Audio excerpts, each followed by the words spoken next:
Ya, pada hari ini kita berkumpul bersama. Kan kita akan mempelajari bagian firman Tuhan, melanjutkan pembelajaran kita di 1 Tesalonika pasal 5 ayat 16 sampai 18. Mari kita buka bersama-sama.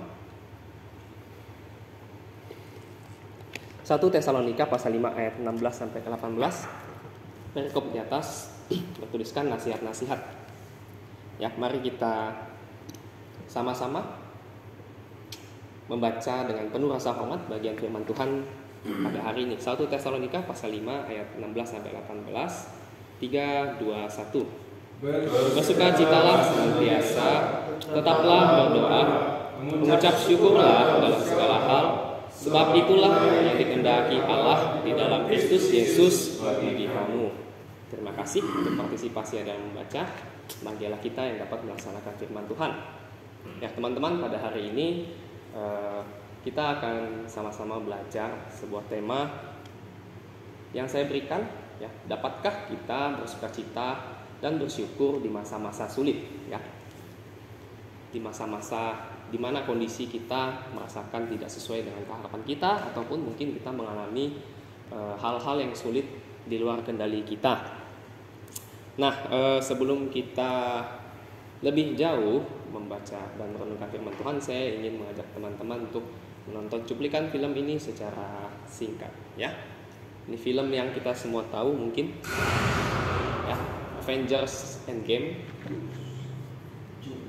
di mana ada orang paling jahat yang dapat menghancurkan alam semesta, Thanos, akhirnya dikalahkan dengan batu Infinity Stone. Ya, dan Tony Stark, ya, atau Iron Man di sini, ya, dia menggunakan batu itu untuk menyelamatkan semuanya, tapi itu dibayar dengan nyawanya.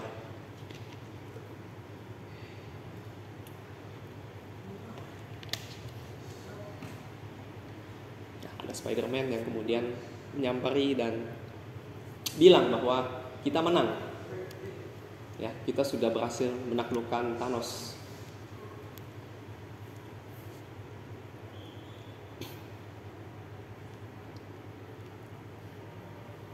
Ya, teman-temannya tentu sedih karena tahu, karena kekuatan batu itu juga mengambil nyawanya. Dan terakhir ada kekasihnya, Pepper.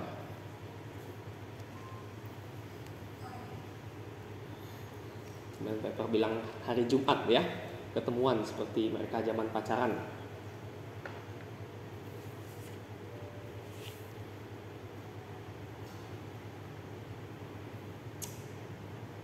It's okay, ya, lihat aku.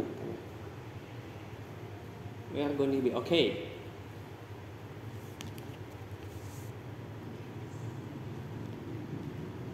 You can rest, katanya. Kamu dapat beristirahat.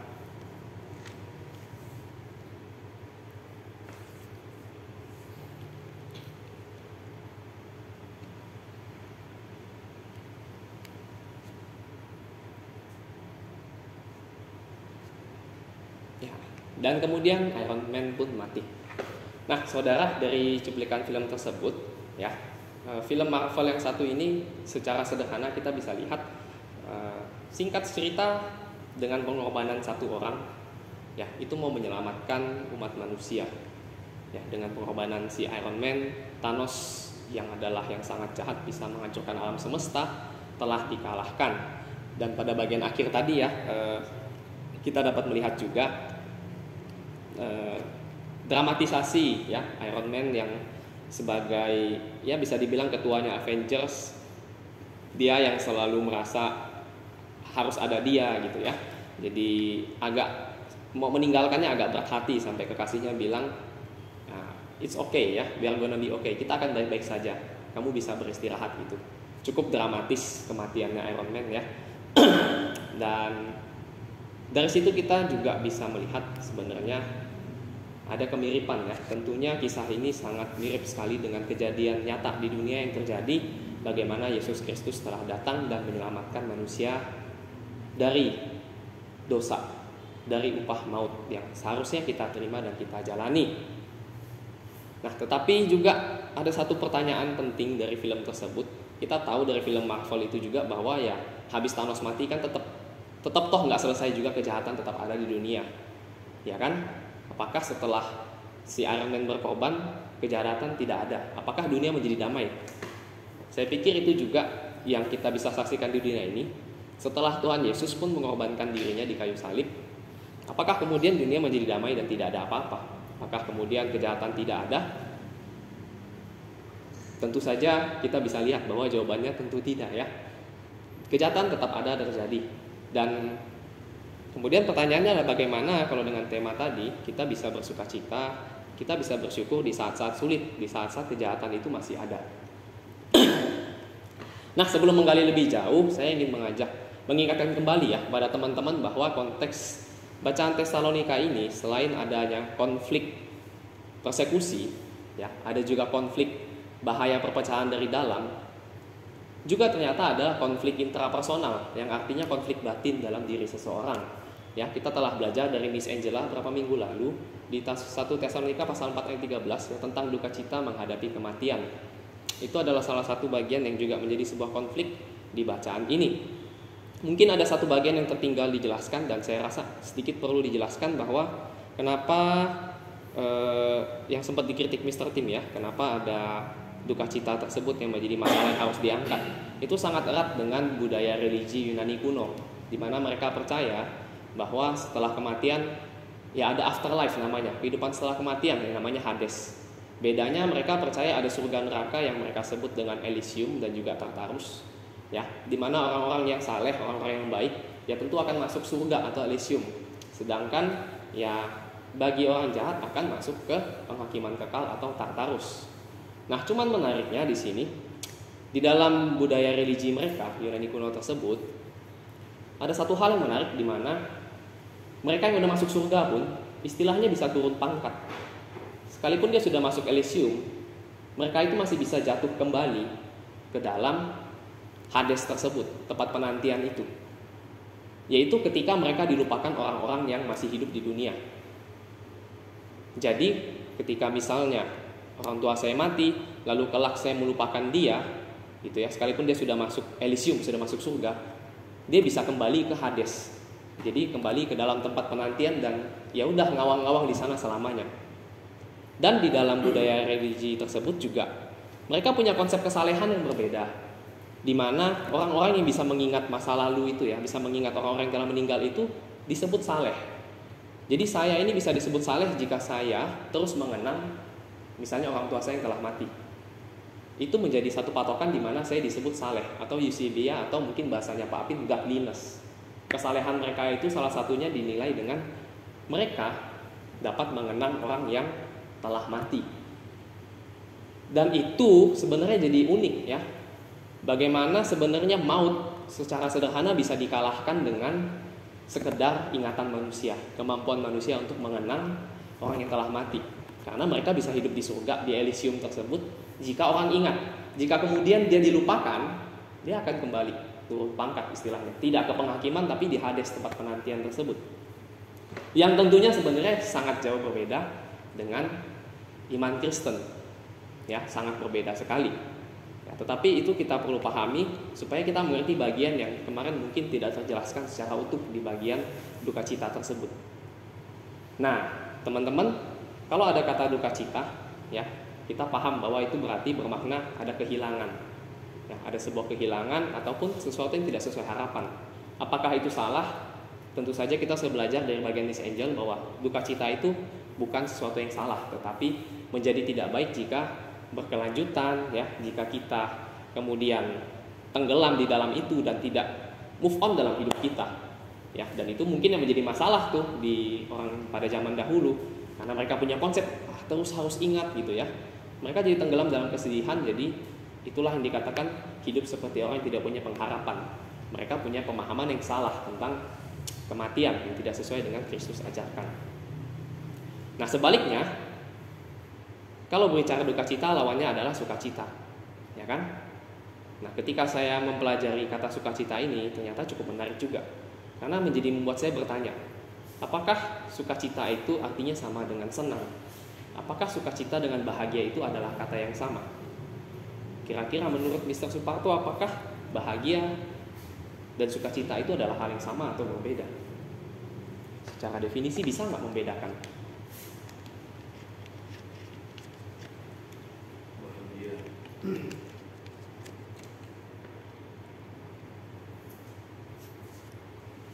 dan sukacita. Dan sukacita beda nggak kira-kira ya? Karena ini kan sebenarnya sinonim ya. Sinonim. Cuman maknanya memang mungkin kalau sukacita itu mungkin karena sesuatu yang dari dalam. Kalau bahagia itu biasanya bahagia itu senang karena mendapatkan sesuatu. Kalau sukacita itu karena mungkin sesuatu yang berangkat dari dalam gitu. Karena misalnya karena kita mendapatkan anugerah dari Tuhan itu kan sukacita. Tapi kalau bahagia itu bisa dikasih sesuatu. Aku dapat kado, hanya bahagia, senang gitu ya. Senang. Mungkin contohnya itu, tapi saya enggak. Kalau pengertiannya harus buka kamu. Susah ya. Susah. Ya tentu kalau ditanya berarti pasti ada yang berbeda ya. Maka tidak mengejutkan kalau ternyata saya bilang tentu maknanya beda ya. Nah hari ini kita sedikit belajar ya dari bahasa Yunani tentunya. Ya, kalau bahagia itu akar katanya dia makarios ya. Itu memiliki makna ada sense keamanan, security ya. Ada sense di mana kita merasa tenang, aman. Nah itu mereka terjemahkan sebagai untouchable ya, tidak tersentuh. Ya, ada sebuah jarak sehingga mereka tidak tersentuh dan mereka merasa aman. Mungkin ya sebenarnya ini sangat mudah dipahami bagi orang-orang yang filosofi, yang pelajar filosofi ataupun orang-orang yang beragama Buddha ya. Mungkin ketika mereka punya pemahaman bahwa hidup ini adalah penderitaan ya, bahwa mereka harus terus melawan daging gitu kan, keinginan daging. Makanya mereka sampai hidup bertapa, memisahkan diri dari orang lain ya. Karena mereka berusaha memisahkan penderitaan itu. Karena mereka ya itu, mereka paham bahagia itu konsepnya adalah untouchable, tidak tersentuh. Dan mungkin dalam pemahaman mereka adalah tidak tersentuh dari keinginan duniawi, sehingga mereka bisa merasakan adanya safety atau keamanan. Tapi tentu saja iman Kristen berbeda ya. Bagaimana kita melihat kata bahagia ini banyak muncul, salah satunya di khotbah di bukit ya. Berbahagialah kalian ya orang miskin, berbahagialah kalian berduka cita, berbahagialah kalian orang yang hatinya tulus dan sebagainya. Itu kata-kata bahagia ya, atau terjemahan Inggrisnya blessed ya. Blessed, terberkatilah, berbahagialah.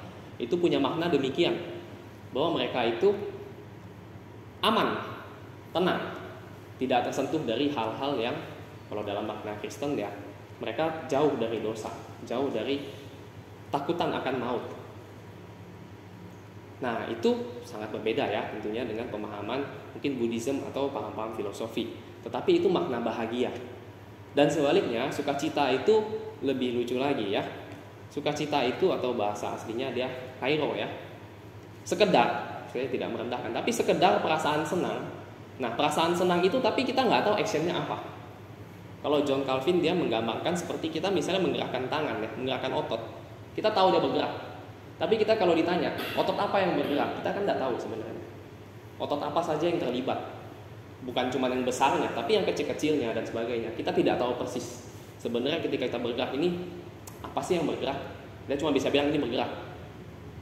Mungkin yang paling menggambarkan adalah, kalau saya bilang, sukacita itu secara sederhana, berbuat hal yang benar membawa sukacita, berbuat hal yang salah itu kan juga bisa membawa sukacita.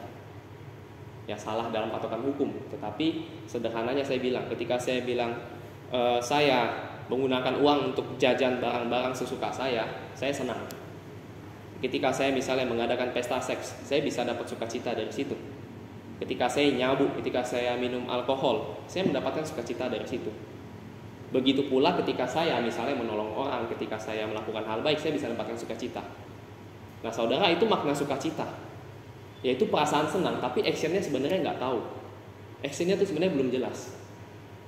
Nah, tapi ketika Paulus berkata tetap bersukacita, ya kita sebagai orang beriman tentu tahu ya, apakah ini maksud sukacita roh atau sukacita daging. Kita bisa menjawab dengan jelas ya, pasti maksudnya adalah sukacita roh, bukan sekedar sukacita daging. Dan sebenarnya di ayat 19 juga menjawab, ya kan, jangan padamkan roh, itu ngasih kode sebenarnya sukacitanya juga adalah hal-hal yang rohaniah, bukan hal-hal yang daging. Nah, itu Paulus secara praktis ya, mungkin kalau kata Pak Suparto ya, nasihat praktikal untuk orang Kristen, secara praktis mau ngasih tahu kita tuh perlu tetap bersukacita ya. Bersukacita ya, boleh dalam bentuk healing misalnya, dalam liburan kita ya, di dalam hal apa yang kita perlukan untuk bersukacita. Sesuai misalnya kalau dalam hal pelayanan ya, lakukanlah sesuatu sesuai dengan kemampuanmu supaya kita menemukan sukacita. Itulah nasihat Paulus. Namun satu hal yang paling penting dari ayat ini adalah ketika dia bilang itu ya, bersukacitalah senantiasa ya, pantote kairete. Gimana ya kalau kita menganggap sukacita itu sebagai sebuah action? Bisakah kita dalam sehari 24 jam gitu ya selalu melakukan sebuah action yang bersukacita? Rasanya kan mustahil. Maka yang ditekankan Paulus adalah terlebih dari action kita untuk bersukacita adalah dengan mengingat, dengan berpikir. Ya, manusia itu kan bisa berkata-kata, bisa berpikir, bisa melakukan. Tapi yang mau Paulus kasih tahu, mengingat, berpikirlah bahwa kita itu sudah diselamatkan. Ingatlah bahwa kita itu sudah diselamatkan. Seperti mungkin di film Marvel, ingatlah Iron Man itu udah mati loh buat kalian. Maut sudah dikalahkan. Kalau dalam bahasa orang Kristen oleh Yesus. Sehingga itu yang seharusnya menjadi sumber sukacita kita. Dalam hal itu, saya yakin kita bisa senantiasa melakukannya. Mengingat bahwa kita ini orang-orang yang sudah ditebus. Mengingat kita ini sudah diselamatkan. Sehingga itu bukanlah hal yang mustahil dan kita bisa lakukan sebagaimana nasihat Paulus kasih tahu. Senantiasalah bersukacita. Maka sukacita itu didapatkan setelah kita sadar bahwa kita ini punya status sebagai anak-anak Allah. Kalau kita punya status ya, kayak punya KTP misalnya, kita kan pasti punya akses untuk fasilitas negara. Kita bisa beli rumah, bisa beli mobil, bisa menikah secara legal gitu ya. Kita bisa bikin rekening bank dan sebagainya. Itu fasilitas negara yang bisa kita pakai. Begitu juga dengan status anak Allah. Kalau kita sudah menerima, tentu ada fasilitas yang bisa kita dapatkan. Dan salah satunya yang kita pelajari hari ini adalah untuk bisa selalu terhubung dengan Allah.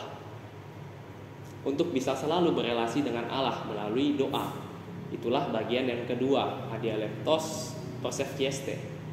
Ya, adialeptos sudah dijelaskan oleh Pak Suparto waktu itu. Ya, selalu tidak terputus-putus seperti sebuah garis yang lurus ya, tidak ada putus sama sekali. Kita bisa selalu berkoneksi dengan Allah. Saya yakin teman-teman di sini yang ya level imannya sudah tinggi, paham bahwa makna doa itu bukan sekedar ya pagi, malam, ya ketika doa makan, ibadah. Kita sudah punya pemahaman bahwa berdoa itu berbicara dengan Allah. Saya yakin itu kita semua sudah paham.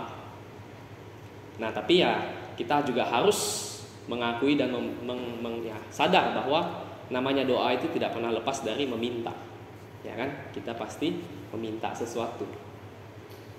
Bahkan di dalam Matius pasal 7 ya, ayat 7 sampai 11, bagian pertamanya ayat 7 sampai 9 itu berbicara tentang mintalah maka kamu akan diberikan, carilah maka kamu akan mendapatkan, ketuklah maka kamu akan mendapat. 2 kali diulang dan itu memang perikopnya adalah hal pengabulan doa. Ketika berdoa tidak akan lepas dari meminta.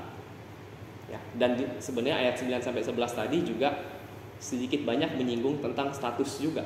Ya, ayat 9 sampai 11 berkata tentang masakan kamu minta roti dikasih ular gitu kan. Kita manusia yang jahat aja tahu memberi yang baik kepada anak-anaknya, apalagi bapak yang baik itu pasti akan memberikan yang terbaik untuk anak-anaknya. Nah, itu sedikit banyak sebenarnya juga ada menyinggung bagaimana harus ada hubungan antara anak dan Allah, karena ya Yesus menggunakan analogi anak dengan bapa. Ya, berarti kita juga mengingat bahwa kita ini punya status anak dengan bapa di surga. Ada hubungan anak Allah di situ. Lalu apakah kemudian kita berdoa itu meminta sekedar berkat atau sekedar hal-hal yang kita inginkan? Nah, saudara bisa baca kelanjutan dari ayat tersebut ya. Di bawahnya dia langsung Tuhan Yesus berkata tentang jalan yang benar. Mungkin teman-teman pasti langsung ingat ya, bahwa Yesus berkata jalan yang benar itu sempit, tidak banyak orang melaluinya. Sehingga Tuhan Yesus kasih perintah, kasih arahan, masuklah ke dalam jalan yang sempit itu. Nah, dari sini kita sebenarnya bisa belajar, saudara-saudara. Kalau Tuhan sudah ngasih tahu bahwa doa pasti dikabulkan, ya.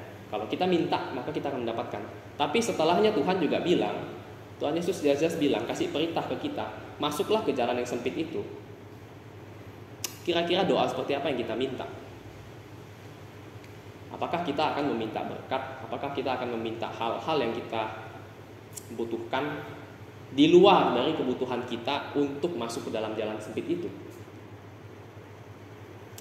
Saya pikir ini salah satu hal yang sudah sangat menjawab sekali, ya.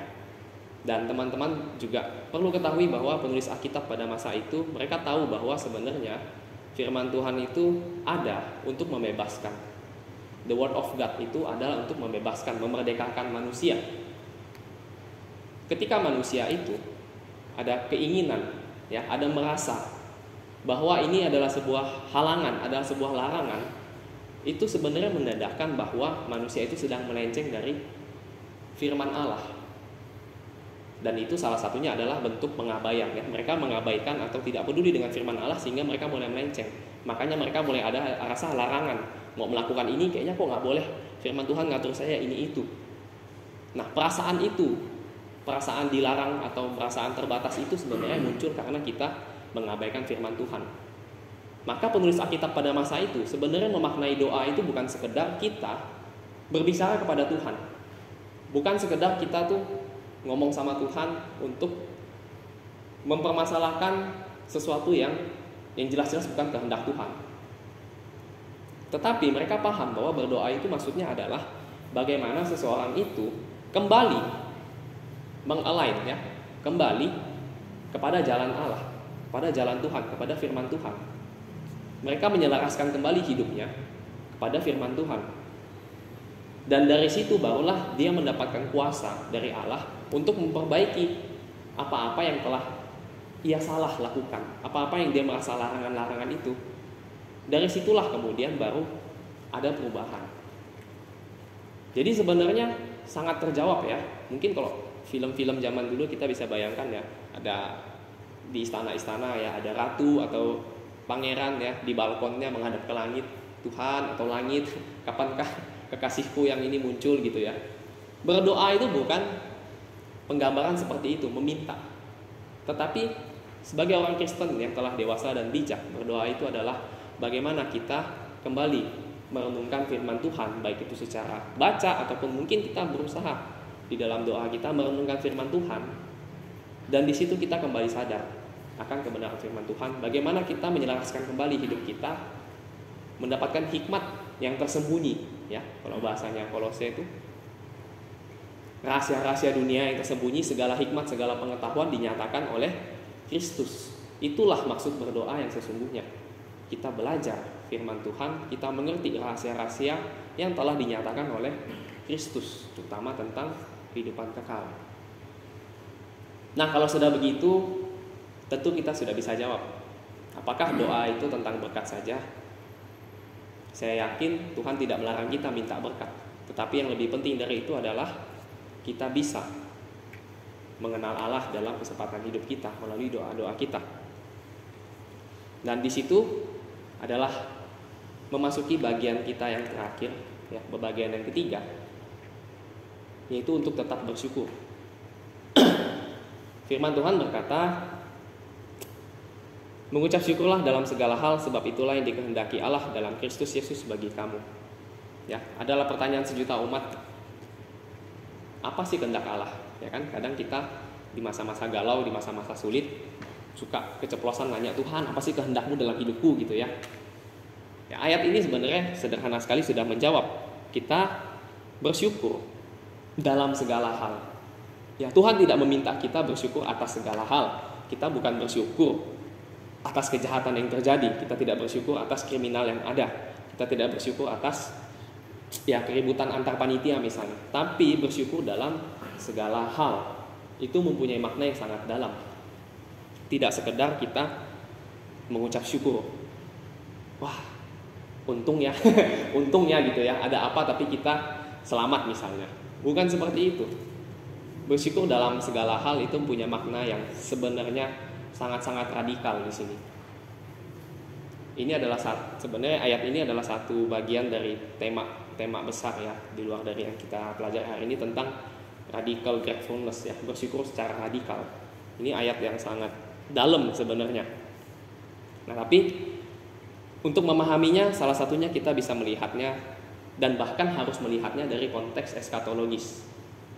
Ya, bagaimana kita perhatikan sebenarnya surat-surat Rasul Paulus kalau berbicara tentang bersukacita bersyukur itu seringkali di bagian-bagian akhir, di pasal-pasal akhir, dan biasanya itu setelah ada pembicaraan yang berbau-bau eskatologis. Ya, ada pembicaraan tentang kedatangan Tuhan dan sebagainya. Salah satu contohnya mungkin di Kolose pasal 3 ayat pertama itu sudah berbicara tentang kebangkitan bersama Kristus, ya kan? Lalu nanti di pasal yang keempat, ya, dia sudah berbicara tentang ingat kita itu punya Tuhan di surga, maka kita perlu bertekun di dalam doa dan mengucapkan syukur. Ya, bahkan di pasal 3 yang terakhir pun Paulus mengingatkan sampai 3 kali untuk tetap mengucapkan syukur. Di bagian yang lain, ada di bagian Efesus pasal 4 ayat ke-30, itu berbicara tentang Roh Allah yang telah memateraikan jemaat menjelang hari penyelamatan. Nah, di pasal yang 5 ayat ke-17, di situ juga ada berbicara tentang kehendak Tuhan. Janganlah kamu berbuat hal bodoh, tetapi lakukanlah, tapi mengertilah kehendak Tuhan. Ada dinyatakan sebenarnya di ayat yang keempat, yaitu jangan berbicara hal bodoh, hal kosong dan sembrono, tetapi ucapkanlah syukur. Dan ada uniknya juga, ya, di Efesus pasal 5 ayat ke-20. Kemudian Rasul Paulus berkata, ucaplah syukur senantiasa atas segala sesuatu, ya, dalam nama Tuhan kita Yesus Kristus dan juga Allah Bapa kita. Di sini teman-teman jangan terkecoh dengan kalimat Indonesia, ya, ucapkan syukur atas segala sesuatu. Berbeda dengan yang tadi. Ketika saya bilang Tuhan menghendaki kita bersyukur dalam segala hal, bukan atas segala hal. Kata atas di sini juga beda. Ya, atas itu bahasa Inggrisnya for. Tetapi for di sini kalau bahasa Yunani sering pakai kata gar. Tapi yang di sini Efesus pasal 5 ayat 20 dia pakai kata hyper. Seperti kata hiperaktif, ya, hipertensi. Hyper itu memiliki makna over, bukan di atas tapi beyond. Beyond, di atas. Beda dengan cuma di atas gitu ya. Atas yang untuk mengucap syukur untuk segala sesuatu, for everything. For-nya itu bukan untuk tetapi beyond, di atas itu, melampaui hal itu. Berarti sebenarnya maknanya sama. Ketika kita mengucap syukur dalam segala sesuatu, itu juga berarti kita mengucap syukur. Kejadian apapun itu, yang jelek maupun buruk, kita bukan bersyukur atas kejadian itu, bukan bersyukur untuk kejadian itu, tetapi di atas itu kita bersyukur. Ada penyertaan Tuhan, ada kehendak Tuhan, ada rencana Tuhan yang tidak bisa kita mengerti, tapi kita tetap bisa menjalankan kehidupan ini sebagaimana mestinya. Itu sebenarnya sebuah ini ya, sekilas aja bahwa firman Tuhan itu tidak saling kontradiksi sebenarnya. Ya, dan salah satu hal juga ya di Filipi pasal 3 ayat 20 juga berbicara tentang status jemaat yang berkewarganegaraan surga. Nah, itu juga hal-hal yang eskatologis. Pasal 4 ayat ke-4, kemudian Rasul Paulus berkata, bersukacitalah senantiasa dalam Tuhan. Diulang lagi, sekali lagi kukatakan, bersukacitalah.